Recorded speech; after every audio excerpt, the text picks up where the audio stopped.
The Quran is a book over 600 pages long. It covers a wide range of topics and was revealed bit by bit over a period of 23 years. So if a man wrote the Quran, we already have a number of problems. If you're going to write a book like the Quran and claim it's from God, you can't make any mistakes. The book can't contradict itself, and you have to keep it consistent as you add to it over a period of 23 years and keep the message consistent. The grammar and style also have to remain the same. If the Quran is not from God, Muhammad would have to write it himself. That means in the middle of the Arabian desert, with no books around and being illiterate, he would have to know law, civil rights law, criminal law, family law, labor law, military law, personal injury law, real estate law, and tax law. He would have to know history. With little to no Christian presence in Mecca, he would have to know the stories and events in the lives of the prophets before him, the history of past nations, Judeo-Christian religious rulings, and he would have to know it well enough to somehow offer additional information and details not found in those books. He would have to know how to develop a nation, how to start a government, know about worship and purification, invent dietary laws, know psychology, about raising children, arbitration, distribution of wealth, finance, and business.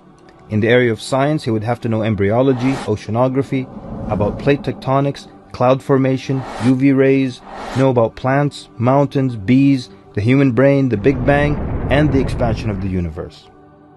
And in order to make the book complete, he would have to have knowledge of the future so he can write things that will happen in the years to come.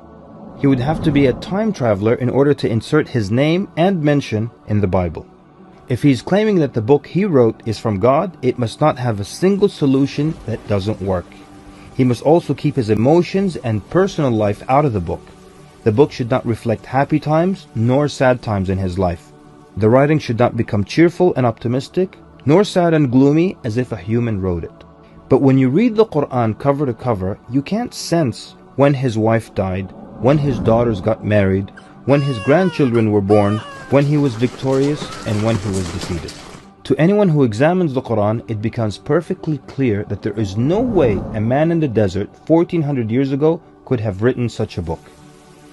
But what if it were a committee of brilliant minds, a secret society that is in charge of correcting, updating, and rewriting the Quran over the years?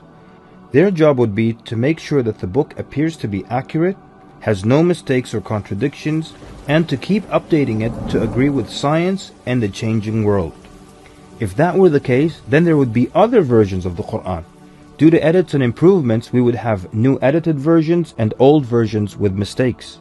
You would be able to detect different writing styles and influences from the different authors. The problem with all of that is, there is only one Quran. So one man didn't write it, and a committee didn't edit it, so where did it come from? What if clever devils dictated and influenced a man to write the Quran? The question then would be, what kind of devil calls to good behavior, worshipping God, honoring Jesus, giving to the poor, and warns of the devil? Any way you analyze the Quran, you come to a clear conclusion. It could not have been written by a committee, a devil, nor the Prophet Muhammad. Since it's impossible for Muhammad to have written it, then that means he was truthful in that it is from God. If it is from God, that means he was a genuine prophet. And if he's a genuine prophet, then his message should be heeded and obeyed.